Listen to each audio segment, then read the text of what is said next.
starting at a very young age, I was just always really interested and curious about any sort of like visual or way to create and communicate something, whether that was drawing, coloring, my Etch-a-Sketch probably around this time.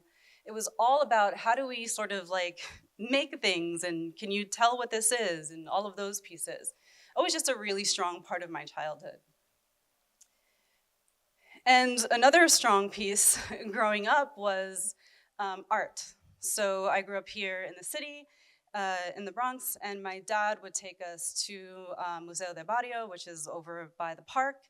And I saw this piece. It's by a woman named Esther Hernandez, and it's called Sun Mad.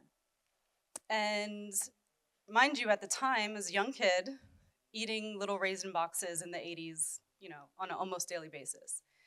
And seeing this piece caused like confusion in my young mind. What is this? This is wrong. What is happening? Why is it so scary?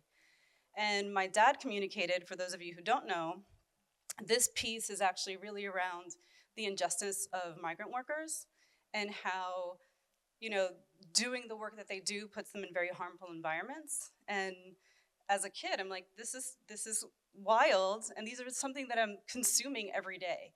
So this labor and not having this knowledge or context was sort of confusing, right?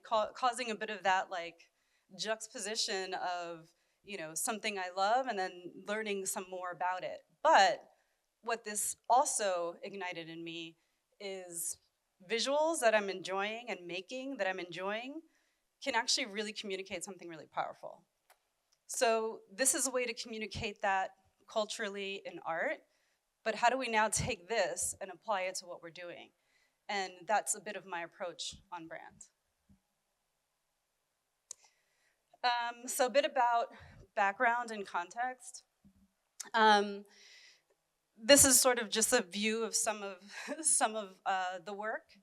But to give you a bit of context around it is, again, my background being in design, I started in magazines. I started in magazine advertising, working in editorial. And that was the last job I had before I left New York. When I went over to the Bay Area, I joined a company called Callisto Media. They had developed an algorithm that was able to predict and understand trends in publishing in order to then publish those books to be successful. So if there were certain cooking books or certain novels that were of interest, and they could see sort of trending, we would work with folks to sort of create that literature and put it out in the world. And then I went from, sort of legacy publishing, is it dead, to what does tech mean in publishing that's suddenly now totally alive. So again, having that sort of piece and mission was really interesting. Moving on, this is my sort of company now called Let's Get Weird, where I focus on brands with folks and storytelling. And then sort of behind all of that, there's some work that I've done with AIGA, very focused on, creatives and empowering individuals. West is a company where I worked over in the Bay Area that focused on startups and venture-backed companies. So I was meeting with a lot of founders who were creating new technologies who needed communication to help get it out, to get it financed, to get people to use it, to get people to work for them, etc. And then here you'll see some other advertisements and things like that. But in terms of my work and the visual sort of storytelling I bring about, this is a pretty good representation of that. So who are some of these companies, and what was sort of happening at this time, even until now? Again, all tech. All tech was a majority, and coming from fashion and publication was quite the leap. But what I found is, big or small, a lot of these companies were having the same problems at different points. Now, Google, obviously, we all know and love, but there's constantly new products coming out, so how do you position them? Headway, something that we see a lot in healthcare right now. There's a lot of companies coming up reforming healthcare who need that technology know-how to make things smoother for folks, because one of the biggest parts of healthcare that folks are trying to solve for now is just convenience and ease of use and transparency of information. And technology is actually really helping to bring that forward. So companies like Headway. And then we have companies like Seatfrog, who, this is a ticketing company in the UK that sort of revived the way that tickets are sold on the train. So again, all of these are just examples of how technology shows up. I'm going to go through one case study sort of before I start to get into all of the other pieces, just to, again, just provide some context around what does it mean to storytell and how does technology, how is that involved in this? So Outro is essentially a platform, it's fintech, created for individuals to build credit using your existing subscriptions. So has anyone, I don't know, well, we don't have to like volunteer this information, but typically when you find out about credit, it's probably when you need it, and it's probably when you don't have it. So while this was an innovative piece of technology, it's like, okay, great, we can use this and we can get this information to the credit bureaus, and that can help build credit. Awesome. So who is it for, and how are we going to put this out in the world? An interesting piece about this is that this was developed by a student at Stanford. I think he was 22 years old at the time, named Michael. Here, I'll go here. So Michael found out about credit and that he needed it when he needed to find an apartment. So him and his friends created this technology. And that story and sharing that was so key and important to him because it was why he founded this company. And it was also really helpful to get funding. Because in tech, yes, you want to have the best folks working for you, but you also need that financial backing to actually make it happen. And storytelling is a big, big piece of that. So I'll share with you a bit of this manifesto, and then we'll sort of get into some of these other pieces around how do you then start applying some of this stuff to maybe technologies you're working on. Maybe there are things that projects that you're working on that you want to sell through. And maybe it's yourself. Maybe you're promoting yourself to get work, et cetera, et cetera. So we'll get into that a bit more. Is there sound?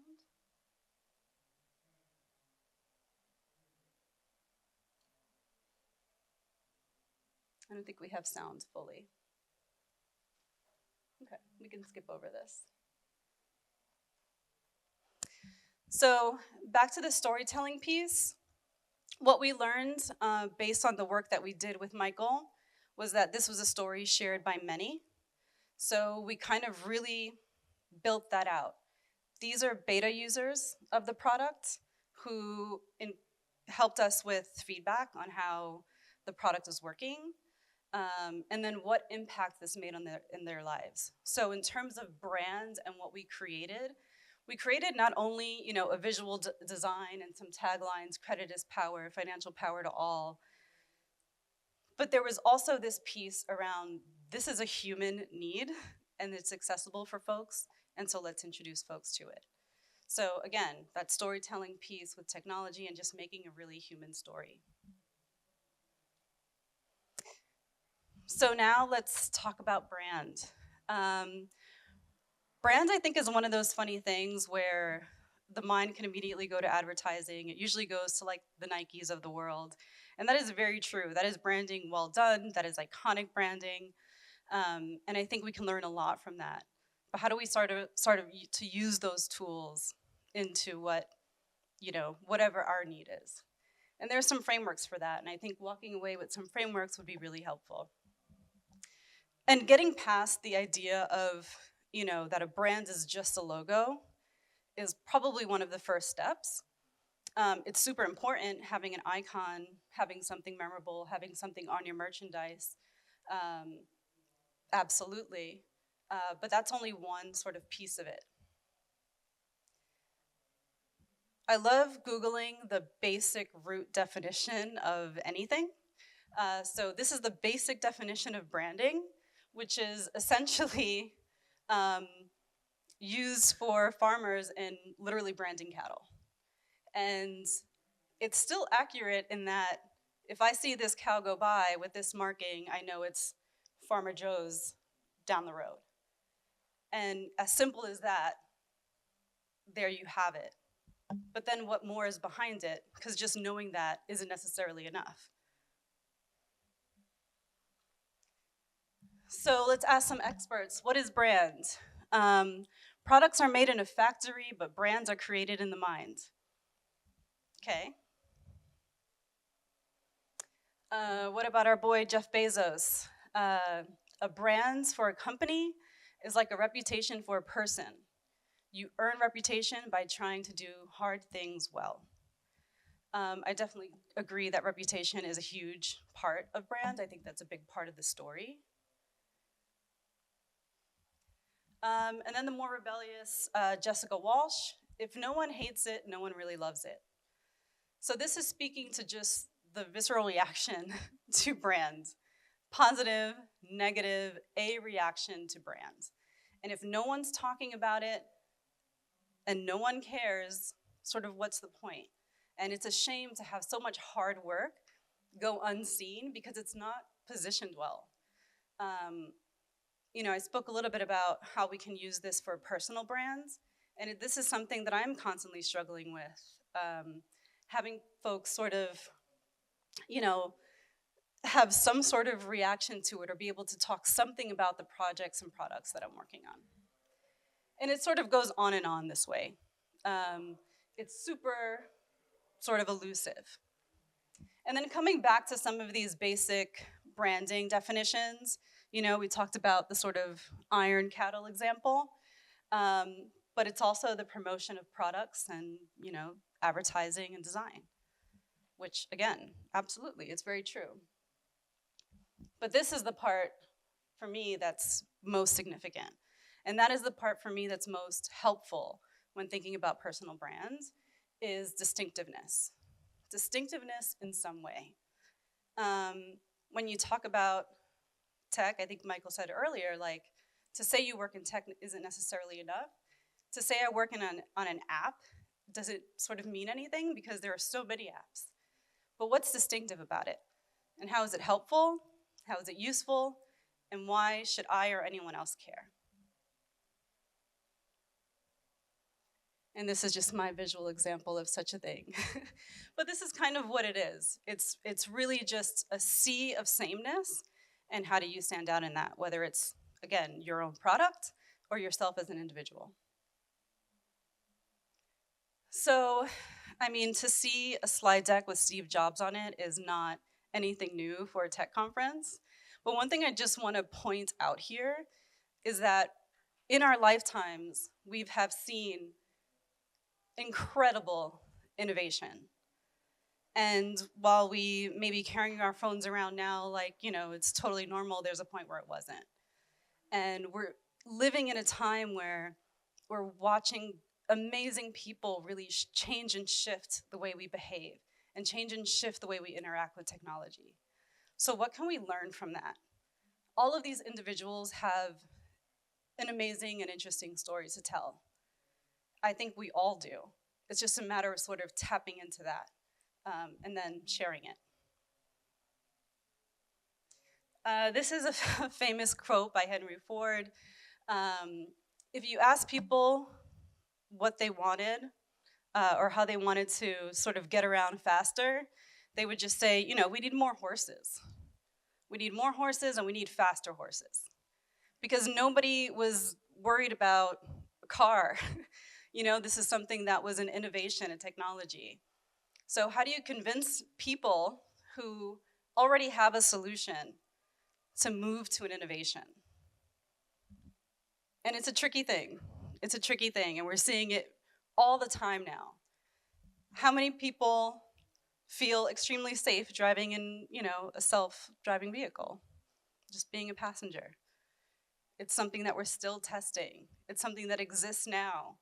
And, it has its pros and cons, and some people totally love it. Let's do it. Sounds like fun. Others, absolutely not. That sounds like a terrible idea. This is an innovation that's happening right now in our lifetime, and we'll see sort of where it goes. This could be the absolute norm. And then there's, of course, missing the mark. Having technology exist that may not make sense to folks just yet. And that's a communication issue. That is something where you have to really understand who it is you're creating for and why this is valuable to them. And what's that story that they can understand and repeat. So there's frameworks for this that I'll be sharing, and I promise this is the only Venn diagram in this deck, but essentially it's super simple. What do people want, and what do you do well? You could even look at it the other way. Here's what I do well. Maybe I can align that with what people want. But whatever that is, that's your sweet spot. Because that's how you bring technology and innovation and make it relatable and understandable. I kind of love this quote, Raymond Loewy, to sell something surprising, make it familiar. To sell something familiar, make it surprising. And I think at this stage in technology and innovation and life and culture, there's newness, and then there's sort of sameness with a twist. And you don't need to necessarily reinvent the wheel. Your products could be very comparable to your competitors. But how does yours sing? Again, what is that unique piece? And to not make it so innovative, so far ahead, that no one sort of understands it, especially if you're trying to move a sea of people who are worried about so many other things to care about the innovation that you're providing or presenting. So we see this Maya framework, which essentially means, how do you keep things familiar enough for folks to understand it, but still provide that innovation? And sometimes it's a multi-step process where, we all know what a chair looks like. Here's a really sort of innovative and new approach to it. But maybe there's some sort of compromise that comes that's an introduction to the shift, to tell that story, to show that progression. And we see familiarity sort of even in our apps and technology. There's just certain frameworks and layouts that just work at this point and make sense, and it took us so long to get here, but now it's super familiar. And we don't need to necessarily reinvent these things. I mean, of course, they'll always progress and things like that. But this allows folks to pretty much understand what is happening. I pretty much know I'm shopping here. I pretty much know this is some sort of like social app or something. This is some sort of streaming, probably music, because we know what that looks like. Now, how you want to innovate that on other ends, absolutely. But again, help make it digestible, at least in the interim. So there's another piece of brand that we'll bring into storytelling that I just want to point out now before we get into sort of how you apply this stuff. We're all familiar with Nike, and I love looking at these old ads because it's really about the technology of a running shoe. And the technology of a running shoe at the time being incredibly innovative.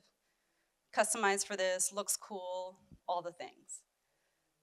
And now we all know Nike as this, where it has not always to do with running, not necessarily always to do with technology or how it's put together, how it's made necessarily. It's about this bigger cause. It's about being part of a movement. It's about being inclusive and giving confidence to folks to be a part of this greater mission, that you don't have to be Exhibit A to join along with us.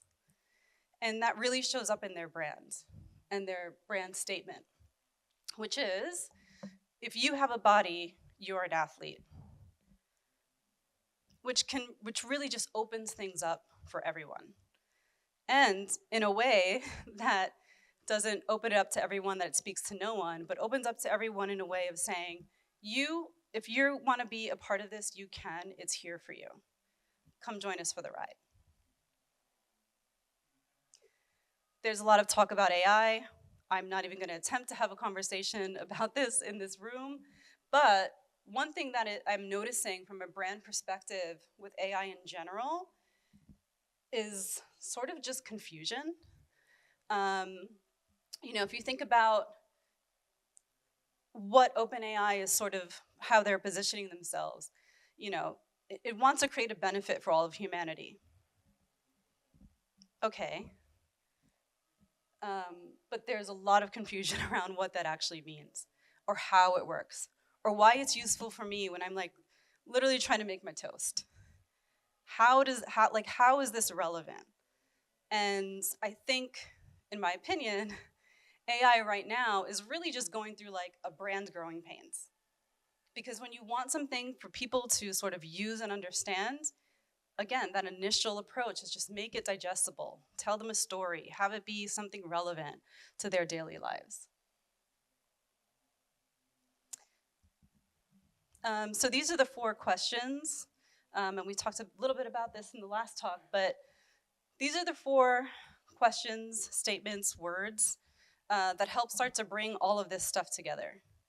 So if you're building some sort of project or product that is super complicated, maybe on your end, but is for this other human good, how can you sort of communicate that human good? And these are the questions to sort of ask. Why? What is the reason for this? What is it? How? How do I use it? How do you make it? And who? Who's it for? And so here is what I would say are the general sort of, this is the backbone of a brand foundation. So again, while you're thinking about even your own personal brands, how does this start to relate? Who's your audience and who are you talking to? So if you're speaking to, a potential job, if you're speaking to whoever, potential client, who is it and do you understand it? What is your mission? What is it that you're trying to do? What is the greater vision? Again, it could be you, it could be the product that you're working on, etc. The unique selling point, the value, the voice and tone, all of these things are brands. But it doesn't really matter if there's no sort of story to be told. And that story is the communication. And that story is, hi, I'm here for this job, and this is why I'm great for it, and here's the work I've done, and here's a bit about me, et cetera, et cetera. So this storytelling piece is kind of what we're going to be focusing more on from the brand perspective. If you like movies, like I do, I didn't pick these out myself. There are a few favorites in here, but I am a big movie lover, so movie arcs is something that I use a lot. I mean, movie arcs are also very relevant in gaming, which, it's funny, working with folks who love gaming, I worked on Google Stadia, if any of you remember that, and did a real deep dive. And then what I started realizing is that as a non-gamer myself, my question started becoming, well, what is it about? What's the game about? I don't care how you play it, I don't care, what's the story arc? Because that to me is like the interesting part. And that would be something that folks would really get into. So I would be able to have a conversation with someone who's very interested in a certain game, but it was just more about the complexity of the context of it, the storyline of it. And that made it super relatable to me. Like, now I get it. I get why you're into this. So here's our story arc. And this is a general sort of narrative arc. So you have your beginning where you set your plot. You have your rising action, so some sort of moment of tension and suspense. That climax, which is that turning point or big payoff. The falling action, which is the sort of consequence of everything. And then, of course, your resolution. So how does this relate to brand? Pretty much it's just an overlay. And this has helped me really communicate to individuals creating their own personal brands and with founders looking to create a story for their brands, especially as they're starting to really build the ideas out. This also is really helpful with some of those presentation decks to try to get funding. So your beginning is your mission and vision, your why. Why does your brand exist? Up top, I talked about, I've always kind of liked art, and it's really helped inspire me. Whatever the thing is, what's that sort of why? And then the rising action is what? What do you offer? Based on your interest, where have you taken that, and what is the palatable thing that has been created because of it? Because I love all of that creative stuff, I kind of found myself in design, and then XYZ, all the things within my career of designing and creative direction and brand strategy and all that stuff. And then the how, the unique positioning. What is that unique positioning of your brand story?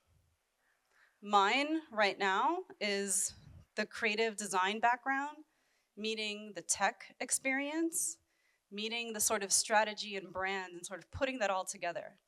So I've sort of created this little unique approach and perception or point of view that I have.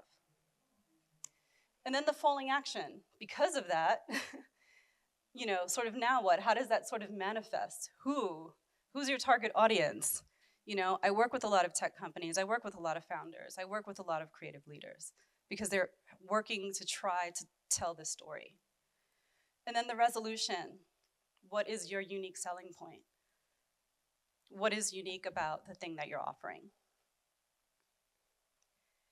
So I do like this example for Slack in terms of storytelling. So if I'm looking at this, what it feels like to be 32% more productive, 32% more productive in your day sounds like you just gave me a whole other day. What it feels like to get 48% emails, what it feels like to sit in 25% fewer meetings, this is all like music to my ears. So how are you making this sound so great? Because you're providing a cloud-based collaborative platform designed to streamline communications and workflow management with teams and organizations. That is a mouthful. That is what a founder would say. That is what someone who's probably working on the product would say. As someone hearing this story and learning about this product, what do I care about? You're making work simpler, more pleasant, and more productive. And while we know all the work that goes behind this, sometimes to bring folks along, maybe you kind of start with this. And then this can be the sort of arc of your story. And then as you start to get into it, you can start to break things down into more technical aspects. So I want to leave you all with 3 things. 1, define your purpose, whether it's your own personal purpose or the purpose of the products you're working on. Build connection. So tell a relatable story that resonates. How, if I know my audience, the person I'm speaking to, how is this relevant for them? That's what we see in the Slack example. And then stay consistent. So as you're building that story arc, the reason for the story arc is because you're actually telling one consistent, cohesive story, rather than I do this, and I do this, and I'm interested in this. That consistency, and the more you do it, and the more frequently that you're doing it, the more clear story you'll be able to tell. And that can be helpful with, again, work and the things you're creating or your own personal brand. And I think that's it. Thank you all.